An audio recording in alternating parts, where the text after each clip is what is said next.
Hi friends, అందరికీ నమస్తే. ఈరోజు కాకరకాయ కూర టేస్ట్గా ఎలా చేయాలో చూపిస్తున్నాను ఫ్రెండ్స్. మరి కాకరకాయను కట్ చేసుకొని శుభ్రంగా కడుక్కొని ఒక కడాయి పెట్టుకొని 2 నిమిషాలు వేపుకొని కొంచెం ఆయిల్ను సాల్ట్ వేయాలి. ఏమి వేయద్దు, లైట్గా సాల్ట్ కొంచెం ఆయిల్ వేసుకొని గోల్డ్ కలర్ వచ్చే వరకు వేపుకోవాలి.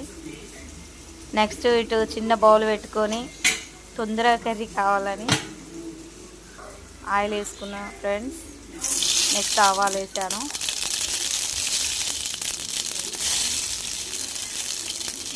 ఆవాలు వేస్తే కర్రీ బాగుంటుంది కాకరకాయ కూర. నెక్స్ట్ ఆనియన్ వేసాను ఫ్రెండ్స్. ఆనియన్ కూడా గోల్డ్ కలర్ వరకు వేగాలి. కాకరకాయలు కూడా గోల్డ్ కలర్ వచ్చే వరకు వేగాలి.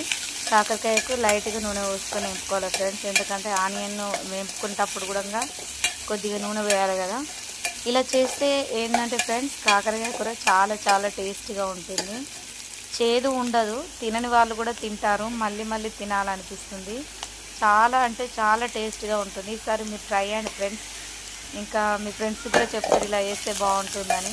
నెక్స్ట్ ఆనియన్స్ కొంచెం గోల్డ్ కలర్ వేగిన తర్వాత పసుపు వేసుకున్నాను ఫ్రెండ్స్.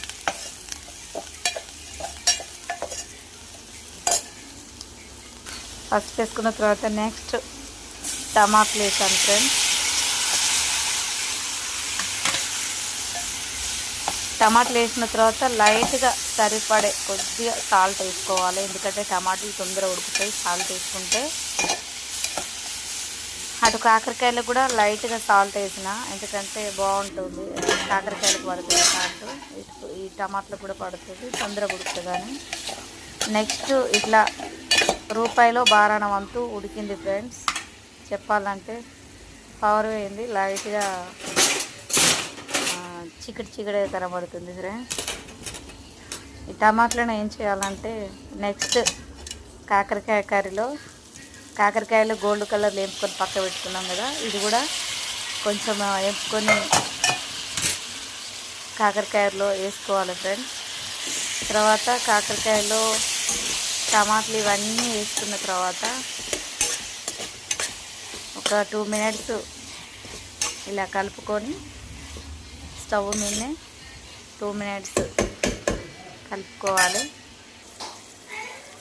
గ్యాస్ మాత్రం సిమ్లో పెట్టాలి ఫ్రెండ్స్, తక్కువ పెట్టాలి. నెక్స్ట్ మిర్చి పౌడర్ మీకు సరిపోయేంత వేసుకోండి ఫ్రెండ్స్. మేమైతే ఎక్కువ తినం, తక్కువ తినం, నార్మల్గా తింటాం, సరిపోయేంత వేసుకోండి.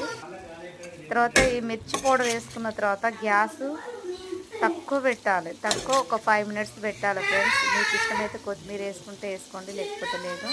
చాలా